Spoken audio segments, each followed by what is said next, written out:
जय हिंद साथियों। आज स्टार्ट करते हैं आधुनिक भारत। बहुत इंपॉर्टेंट है, टीचर्स के पूरे सॉल्व क्वेश्चंस हैं इसमें। आप बिल्कुल पढ़ के जाइए, बहुत बहुत इंपॉर्टेंट है। स्टार्ट करते हैं। यूरोपीय कंपनियां। अंग्रेजों द्वारा कलकत्ता में निर्मित दुर्ग का नाम क्या था? फोर्ट विलियम था। क्या नाम था? Fort William. नीचे बॉक्स में दिया गया है, आप इसे पढ़ सकते हैं क्योंकि नीचे दिए गए क्वेश्चंस भी इंपॉर्टेंट है। वर्धमान जिले में एक जमींदार सोवा सिंह के विद्रोह का अंग्रेजों द्वारा 1696 में अपनी नई कोठी किलेबंदी की अनुमति मिल गई। बंगाल के सूबेदार असीम उल शान ने 1698 ईस्वी में अंग्रेजों को सूतातानी, कलकत्ता, गोविंद नगर नामक 3 गांवों की जिम्मेदारी प्रदान की, जिनके बदले में इन गांवों के मालिकों को 1200 रुपये देने पड़े। इंग्लैंड के सम्राट के सम्मान में उक्त किले बंद व्यावसायिक प्रतिष्ठान का नाम फोर्ट विलियम रखा गया। सर विलियम आयर पहला प्रेसिडेंट था। जो सूतातानी, कलकत्ता, गोविंद नगर है, कलकत्ता की वो स्थापना हुई थी इन 3 गांवों को मिला के हुई थी। तो ये पूछते कि पहला जो कलकत्ता था वो किससे बना था, तो इन्हीं तीनों से ही बना था। ये बहुत इंपॉर्टेंट है आपके लिए, तो ये इसको आप याद रखिए। ये 3 नाम। आगे बढ़ते हैं। नेक्स्ट क्वेश्चन है, भारत में डच से प्रारंभिक उपनिवेश कहाँ था? मसूलीपट्टनम। डचों का पहला कारखाना था कहाँ पर? मसूलीपट्टनम में 1605 में। भारत में डचों की अन्नकोठी पुलकट 1610 में, सूरत 1616 में, बिमलीपट्टनम, चिंसुरा, कासिम बाजार, पटना, बालासोर में थी। ठीक है। मुगलों द्वारा बंगाल में किस स्थान पर ईस्ट इंडिया कंपनी को व्यापार करने और फैक्ट्री खोलने की अनुमति मिली? कासिम बाजार में। 1651 में मुगलों द्वारा बंगाल के कासिम बाजार और हुगली स्थान पर ईस्ट इंडिया कंपनी को व्यापार करने और फैक्ट्री खोलने की अनुमति दी गई। देखो ये लिखा है। ये कौन सा भारत आने वाला पहला अंग्रेज जहाज था? तो रेड ड्रैगन था, जो बहुत इंपॉर्टेंट है। कैप्टन हाकिम सिंह के नेतृत्व में हेक्टर द्वारा पहला अंग्रेज जहाज 1608 में सूरत बंदरगाह आकर रुका था। हाकिम्स ही वह अंग्रेज था जिसने समुद्री मार्ग से भारत की भूमिगत पर कदम रखा था। हाकिम्स, इसको याद रखना है आपको। हेक्टर मुंडो नहीं था। रेड ड्रैगन उसी जहाज बेड़े में शामिल था। हेक्टर, जिसमें हेक्टर था, अर्थात सी सही है। भारत आने वाला पहला जहाज कौन था? रेड ड्रैगन था। हाकिम्स था उसमें, कैप्टन हाकिम्स।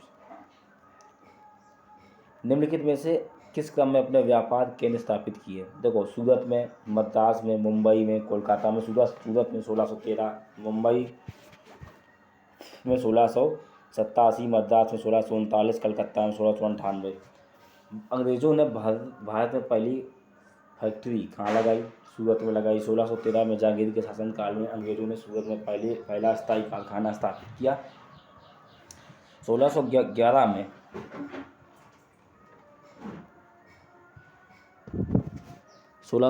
मसूलीपट्टनम में अंग्रेज़ों ने अपनी पहली व्यापारिक कोठी अस्थायी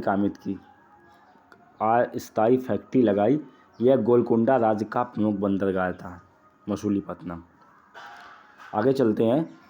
निम्नलिखित में से कौन सा स्थान भारत में पुर्तगालियों का मुख्यालय था? भारत में पुर्तगालियों का मुख्यालय क्या था? गोवा था। पुर्तगाली सबसे पहले गोवा में आए थे। प्रारंभ में अल्फांसो द अल्बुका द्वारा कोचीन को मुख्यालय बनाया गया। 1630 में नन्ना कुन्ना द्वारा सरकारी कार्यालय कोचीन से गोवा ट्रांसफर किया गया। इस प्रकार गोवा काफ़ी लंबी समय तक पुर्तगालियों का मुख्यालय बना रहा है। भारत में आने वाले और सबसे बाद में जाने वाले कौन थे? पुर्तगाली ही थे। 1498 में वास्को डिगामा के भारत आगमन के साथ भारत में सर्वप्रथम विदेशी व्यापारियों के रूप में पुर्तगालियों का आगमन हुआ। भारत के क्षेत्रों में वे सबसे बाद में गोवा 1661 में गए थे, सबसे लास्ट में। अंग्रेज शासक चार्ल्स द्वितीय ने किसकी राजकुमारी से विवाह किया? पुर्तगाल की राजकुमारी, जिसका क्या नाम था? कैथरीन था। भारत के लिए समुद्री मार्ग की खोज पुर्तगालियों ने की 1498 में। भारत में पुर्तगालियों की सत्ता का वास्तविक नींव रखने वाले महान पुर्तगाली गवर्नर कौन से? अल्बुकर्क थे। अलबुकर ने 1510 में गोवा को जीता। 1511 में मलक्का पर नियंत्रण कर फारस की खाड़ी और हरमुज पर अधिकार कर लिया। ये भी इम्पोर्टेंट है। पुर्तगाली यात्री वास्को डी गामा का कालीकट आने पर भव्य स्वागत करने वाले राजा कौन थे? जमोरिन थे। केप ऑफ गुड होप के रास्ते भारत में समुद्री रास्ते की खोज किसने की थी? वास्को डी गामा ने की थी। कुछ क्वेश्चन देख लेते हैं। अंग्रेजों द्वारा कलकत्ता में निर्मित दुर्ग का नाम फोर्ट विलियम था। अंग्रेजों द्वारा पहला स्थायी कारखाना कौन था? सूरत में था। पांडिचेरी, माहे, यमन, गोवा में गोवा फ्रेंच बस्ती नहीं थी, पुर्तगाली बस्ती थी। बाकी पांडिचेरी, माहे और चंद्रनगर ये फ्रेंच बस्ती थी। भारत में आलू की फसल पुर्तगालियों द्वारा शुरू की गई। आलू की फसल पुर्तगालियों के द्वारा शुरू की गई।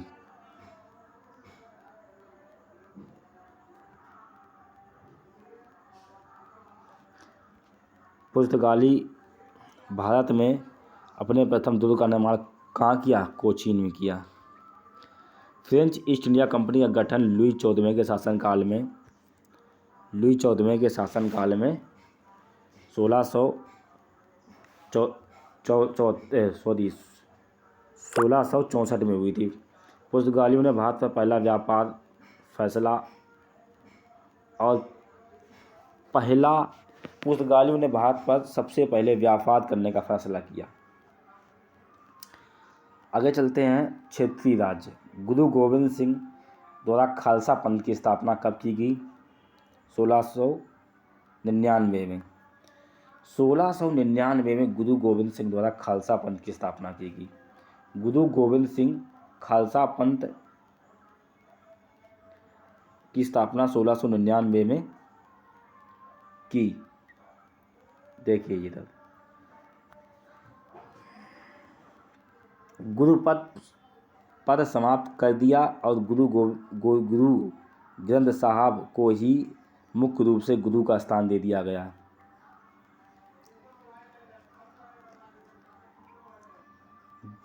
गुरु नानक का उत्तराधिकारी कौन था? गुरु अंगद था। गुरु नानक का उत्तराधिकारी कौन था? गुरु अंगद था। गुरु अंगद। किस सिख गुरु ने स्वयं को सच्चा पातशाह बताया? गुरु अर्जुन देव थे, तो उन्होंने अपने आप को क्या बताया? सच्चा पातशाह बताया गुरु अर्जुन देव ने। सिखों के अंतिम गुरु कौन थे? गुरु गोविंद साहब थे। सिखों के 10वें और अंतिम गुरु गुरु गोविंद सिंह थे। इनको गुरुपद 1675 में प्राप्त हुआ था। इनकी मृत्यु 1708 ईस्वी में हुई थी। 1708 ईस्वी में। अकाल तख्त पूछ लिया जाता है। अकाल तख्त का निर्माण किसने किया? गुरु हरगोबिंद सिखों के 6वें गुरु गुरु हरगोबिंद ने अकाल तख्त की स्थापना की। उन्होंने सिखों के एक लड़ाकू जात के रूप में बदला।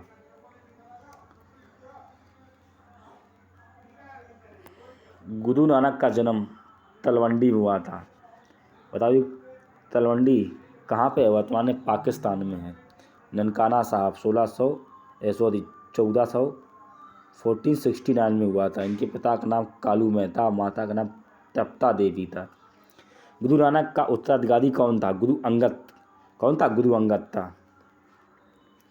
किस सिख गुरु ने स्वयं को सच्चा पातशाह कहा? गुरु अर्जुन देव ने कहा। किस गवर्नर जनरल ने रोपड़ में रणजीत सिंह के बड़े सम्मान के साथ स्वागत किया? William Bentinck. किसने? विलियम बेंटिंक ने 1831 में रोपड़ में रणजीत सिंह का बड़े सम्मान के साथ स्वागत किया। अवध के स्वायत्त राज्य की स्थापना शहादत खां ने की थी। सरकार का कंपनी से सम्राट को अंतरण लॉर्ड कैनिंग द्वारा 1 नवंबर 1858 को घोषित किया गया। कहाँ पर? इलाहाबाद में। इलाहाबाद में 1 नवंबर 1858 को गवर्नर जनरल की जगह वायसराय का इस्तेमाल किया गया। वायसराय का मतलब था ब्रिटेन से नियुक्त प्रतिनिधि। नादिर शाह के आक्रमण के समय दिल्ली का शासक कौन था? मोहम्मद शाह था। नादिर शाह ने भारत पर आक्रमण 1739 ईस्वी में किया था। दिल्ली का शासक मोहम्मद शाह था। नादिर शाह ने 1739 ईस्वी में करनाल के युद्ध में मोहम्मद शाह को पराजित किया और दिल्ली के शाही खजाने मोती हीरे जवाहरात लूट कर, यहाँ तक कि मयूर सिंहासन भी लूट कर ले गया था वो। और वापस जाते समय नादिर शाह ने मोहम्मद शाह को पुनः मुगल साम्राज्य का सम्राट घोषित कर दिया। दूसरे एंग्लो मैसूर युद्ध में गवर्नर जनरल कौन था? वारिंग हेस्टिंग था।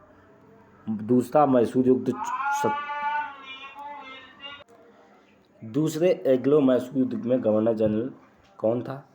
वारिंग हेस्टिंग था। ठीक, इस युद्ध के दौरान वह घायल होने के कारण 1772 ईस्वी में हैदर की मृत्यु हो गई थी। हैदर अली और वारेन हेस्टिंग दोनों के बीच हुआ था, जिसमें हैदर अली विजय हो गया था। टीपू सुल्तान कहाँ का शासक था? मैसूर का शासक था। मैसूर का शासक बना 20 नवंबर 1750 में।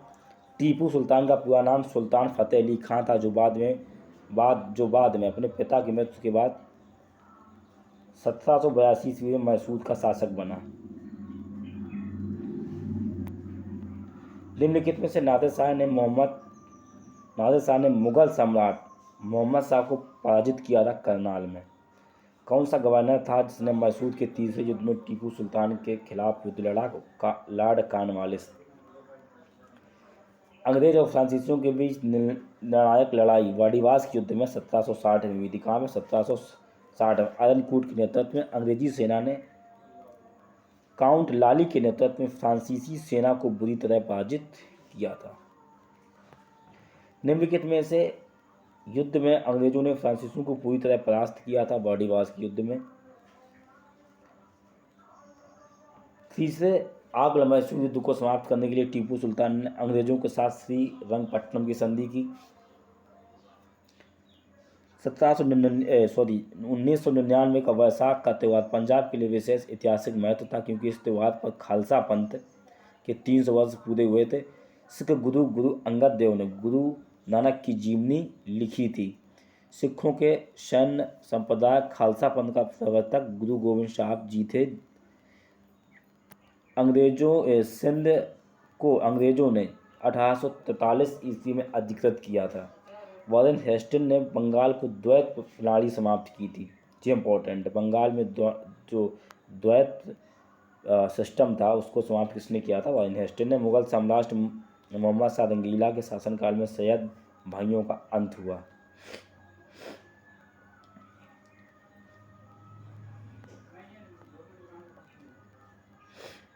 सांस्कृतिक एवं सामाजिक सुधार आंदोलन।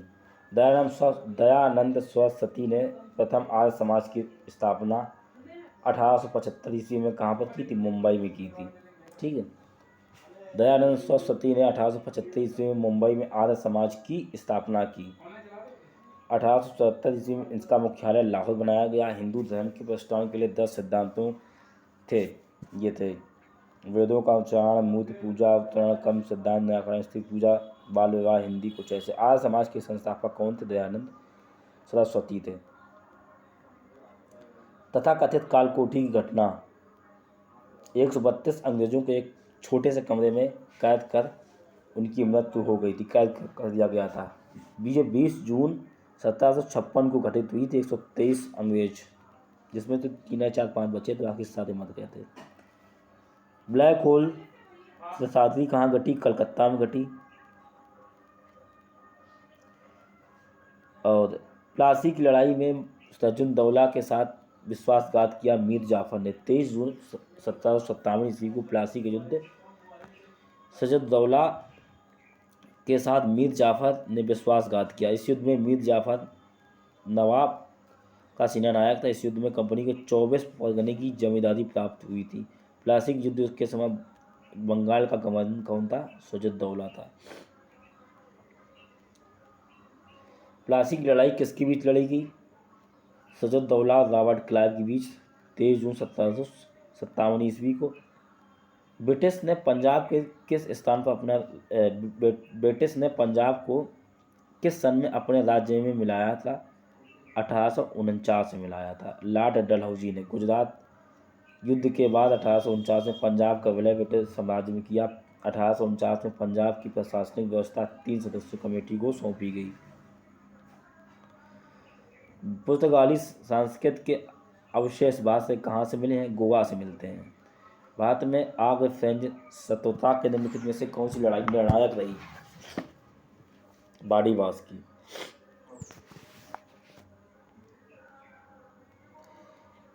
औपनिवेशिक भारत में आर्य समाज की स्थापना करने वाले कौन थे? स्वामी दयानंद थे। अलीगढ़ आंदोलन के संस्थापक सर सैयद अहमद खान थे। रामकृष्ण परमहंस मिशन की स्थापना किसने की थी? विवेकानंद जी ने की थी।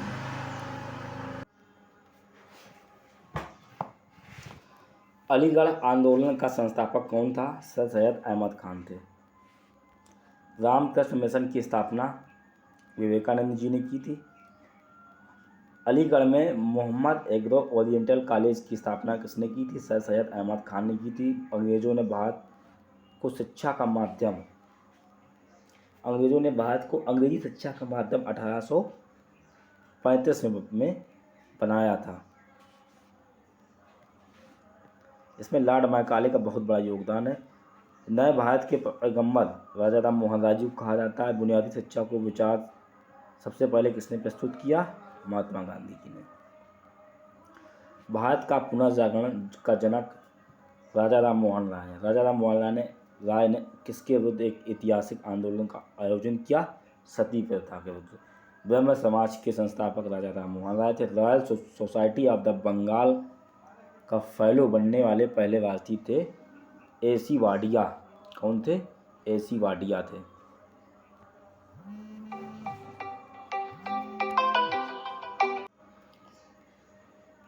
किसके संस्थापक राजा राम मोहन राय थे? ब्रह्म समाज के। उपनिवेश भारत में कोलकाता में एशियाटिक सोसाइटी की स्थापना किसने की थी? विलियम जोन्स ने की थी। प्रार्थना समाज के संस्थापक आत्माराम पांडुरंग थे। कौन थे? आत्माराम पांडुरंग थे। निम्नलिखित में उसमें कौन सा आयोग था जिसने भारत में प्राथमिक और माध्यमिक शिक्षा पर ध्यान दिया था? चार्ल्स आयोग था। कौन था? चार्ल्स वुड, जिसे बोलते हैं वुड आयोग या चार्ल्स वुड आयोग।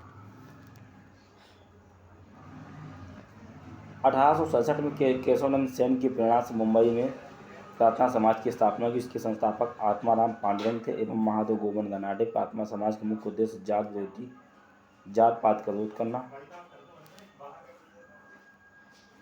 पुरुषों और स्त्रियों की विवाह की आयु में वृद्धि, विधवा विवाह, स्त्री विवाह था।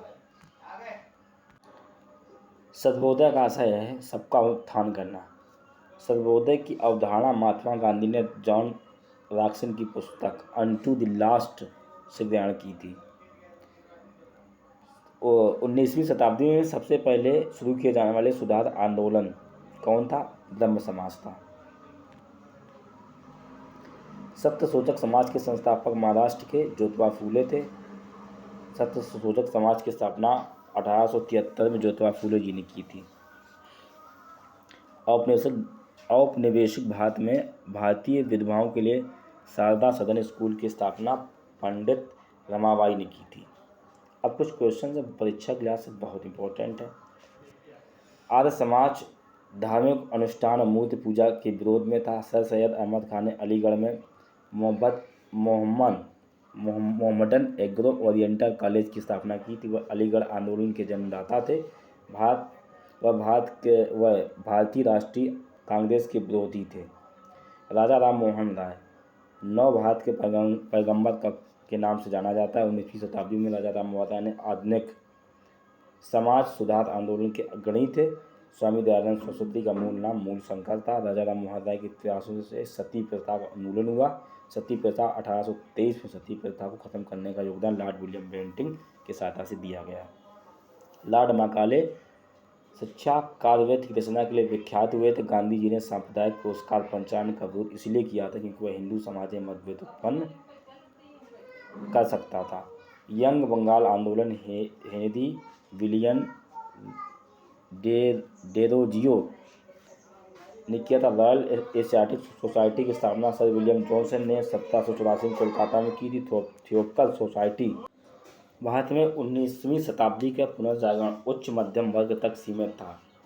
भारत विश्वविद्यालय अधिनियम 1904 में लॉर्ड कर्जन के वासनाएं के समय आया।